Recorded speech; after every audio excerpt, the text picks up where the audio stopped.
हसन के साथ मिलके किया। हसन कौन है? वैसे ही कहा था कि अगर नहीं हो सकता तो मैं खुद कोई और तरीका सोच लेती हूँ, कुछ और हल निकाल लेती हूँ। फिर सोचा कि हसन को कहा कि अब मिलके उस्मान को मार देते हैं। फिर घर आके पूछा मैंने कि बॉडी का क्या किया, तो हसन ने बताया कि कज़न के साथ मिलके दबा दिया घर के पीछे। किन से करवाता था? कौन थे वो लोग? यही प्रूफ मेरे पास नहीं है, तो ये बात मैं इसीलिए नहीं करती कि पुलिस प्रूफ मांगती है। और जब मुझे पता लगा 2-3 बार मुझे शक हुआ कि मेरी तबीयत अचानक कैसे ख़राब हो जाती है। फ्रेंड के घर लेकर जाने के बहाने से लेकर गई थी। उसके बाद हम वहाँ गए हैं, उस्मान बैठे हैं सोफ़े पे, मैं वॉशरूम में चली गई हूँ। हसन ने 2 फायर किए हैं। मैं बाहर आई हूँ तो उस्मान गिरा हुआ था। शोहर का कत्ल करवाया। तुम्हारा साया भी उठ गया सर से। जी। क्या जवाब देंगे वो मुआशरे को बड़े होके? अस्सलाम वालेकुम नाज़रीन, डेली बुखार के साथ मैं हूं आपका मेज़बान मियां वकार। थाना सीआईए कोतवाली ने एक ऐसी मुल्ज़मा को गिरफ्तार किया है जिसने अपने आशना के साथ मिलकर अपने ही हस्बैंड को कत्ल करवा दिया। उस औरत ने क्यों ऐसा किया, क्या उसको ये करते हुए अपने बच्चों का ख्याल नहीं आया? चलते हैं इस मुल्ज़मा की तरफ और इससे बात करने की कोशिश करते हैं। आइए मेरे साथ। जी, मेरे साथ वो मुल्ज़मा मौजूद है जिसने अपने आशना के साथ मिलकर अपने ही हस्बैंड का कत्ल करवा दिया। इससे बात करते हैं और जानते हैं कि आखिर ऐसी नौबत क्यों आई। क्या नाम है? आमना। क्या नाम है? आमना। आमना, क्यों यहाँ पर आई हो? शोहर का कत्ल करवाया। किससे करवाया? हसन के साथ मिलके किया, हसन कौन है? जिससे अब निकाह किया। हस्बैंड से क्या ऐसी थी बात कि उसको कत्ल ही करवा दिया? बस ऊंची बोलो। घर के मामलात भी नहीं ठीक थे और उसके साथ भी रवैया मेरा ठीक नहीं था। उनका भी मेरे साथ नहीं ठीक था। क्या रवैया ठीक नहीं था? क्या करता था वो? बस मारपीट करते थे और घर के मामला ठीक नहीं थे। क्यों मारपीट? नजायज तो थोड़ी ना करता होगा, आखिर वो भी इंसान था। किस वजह से मारपीट करता था? कोई बात नहीं मानी इस वजह से।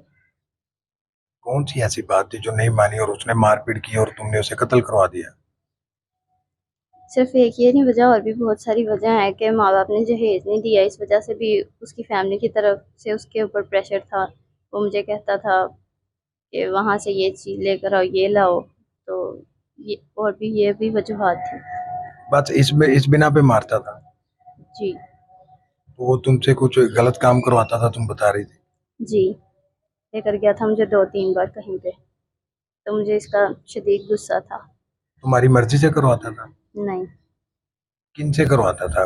कौन थे वो लोग? यही प्रूफ मेरे पास नहीं है, तो ये बात मैं इसीलिए नहीं करती कि पुलिस प्रूफ मांगती है। और जब मुझे पता लगा 2-3 बार मुझे शक हुआ कि मेरी तबीयत अचानक कैसे ख़राब हो जाती है, तो फिर मुझे पता चला। मैंने मना किया कहीं बाहर जाने के, अब मैंने अकेले कहीं भी नहीं जाना आपके साथ बाहर। तो फिर मेरी मम्मा के घर जाने लग गया था, मेरी बहन पे गंदी नज़र रख रहा था।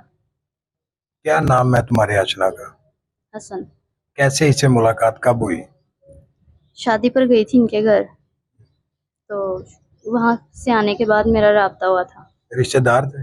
नहीं, आउट ऑफ फैमिली। कितनी देर इसके साथ ताल्लुक रहा? महीना या 1.5 महीना। नाजायज ताल्लुक था? जी, फ़ोन पर राब्ता था। तो फिर हस्बैंड को कत्ल करवाने की कैसे प्लान किया? हसन को बताया था सारे मामलात घर के, तो पहले डिवोर्स मांगी थी उस्मान से और उसके पापा से, उन्होंने इनकार कर दिया था। फिर और कोई तरीका नहीं समझ में आया। फिर सोचा कि हसन को कहा कि अब मिलके उस्मान को मार देते हैं। तुम खुला ले सकती थी। खुला ले सकती थी ना, क्यों नहीं लिया खुला? इसका नहीं पता था। कितने बच्चे हैं? 2 बच्चे किधर हैं? बच्चे अपनी खाला के पास हैं। क्या उनका क्या मुस्तकबिल है? अब उनकी तो जिंदगी बर्बाद कर दी तुमने। जी। क्या गुनाह था उनको कि उनको यतीम कर दिया? कोई गुनाह नहीं उनका। फिर कैसे उसे मारा? हसन के घर लेकर गई थी। क्या बोल के लेके गई? फ्रेंड के घर जाना है। अच्छा, फिर आगे? फ्रेंड के घर लेकर जाने के बहाने से लेकर गई थी। उसके बाद हम वहाँ गए हैं, उस्मान बैठे हैं सोफ़े पे, मैं वॉशरूम में चली गई हूँ। हसन ने 2 फायर किए हैं। मैं बाहर आई हूँ तो उस्मान गिरा हुआ था। फिर उसके उसके बाद बाद हमने सर पे कपड़ा लपेटा है और दूसरे कमरे में ले गए हैं, बोरियों में डाला है, उनको अटैच किया है, सारा ब्लड साफ किया दोनों ने मिलके। उसके बाद मैं वहाँ से निकल गई थी। फिर घर आके पूछा मैंने कि बॉडी का क्या किया, तो हसन ने बताया कि कज़न के साथ मिलके दबा दिया घर के पीछे। तुम तो उससे पिस्टल भी मांग रही थी कि मुझे पिस्टल दे दो, मैं खुद कर लूंगी अगर तुमसे नहीं होता। किससे? हसन से। हसन ने खुद बताया कि मुझे कह रही थी कि पिस्टल मुझे दे दो, अगर तुमसे नहीं होता मैं खुद कर लेती। ऐसे नहीं मैंने कहा था, मैंने वैसे ही कहा था कि अगर नहीं हो सकता तो मैं खुद कोई और तरीका सोच लेती हूँ, कुछ और हल निकाल लेती हूँ, ये कहा था। कितना अरसा शादी रही है इसके साथ? 2 ढाई महीने। तुम्हारे हस्बैंड के साथ? 6 या 7 साल। 6-7 साल में अभी आके उसने मतलब कि टॉर्चर करना शुरू किया, मारना शुरू किया तुम्हें? नहीं करते पहले भी थे, लेकिन अब मुझे हसन की सपोर्ट मिल गई थी। हसन ने कहा था मैं संभाल लूंगा बच्चों को, तुम्हें सब कुछ हो जाएगा, तो फिर इसलिए। हसन को ही क्यों, तुम्हारे घर माँ बाप या बहन भाई कोई नहीं है? हैं। तो उनको क्यों नहीं बताया? हसन तुम्हें ज्यादा अजीज था?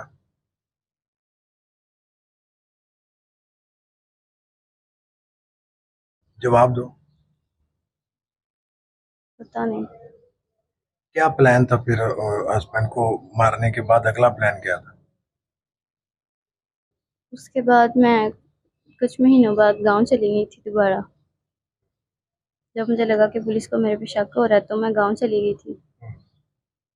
तो हसन की अम्मी ने और भाई ने कहा था कि हमने नहीं घर पे इनको रखना। फिर हम पतों के घर में चले गए थे रेंट पे। हमने वहाँ निकाह किया और फिर कुछ देर बाद हम गांव में आ गए थे।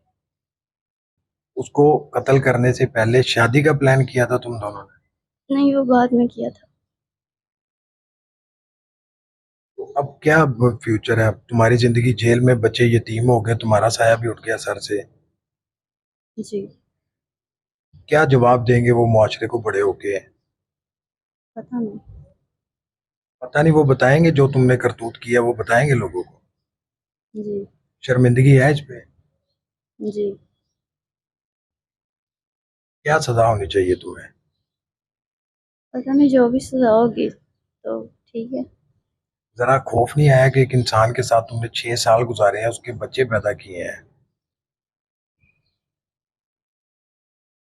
नहीं। उस टाइम हाथ नहीं कांपे? कहाँ पे थे? डर नहीं था कि पुलिस पकड़ लेगी तो क्या अंजाम होगा? पता था पुलिस तो एक ना एक दिन पकड़ ही लेती है। पुलिस से बचने के लिए क्या तरीका इख्तियार किया तुम दोनों ने? कोई भी नहीं। कैसे राब्ता करते थे एक दूसरे के साथ? व्हाट्सएप पे या टिकटॉक पे। इतनी समझ थी कि इस तरह से बच जाएंगे? तो खुला खुला की समझ नहीं थी तुम्हें? नहीं।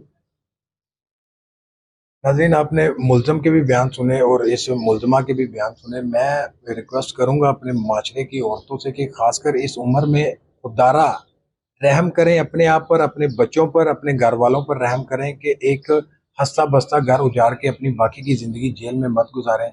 इसी के साथ इजाज़त चाहूँगा। अल्लाह ने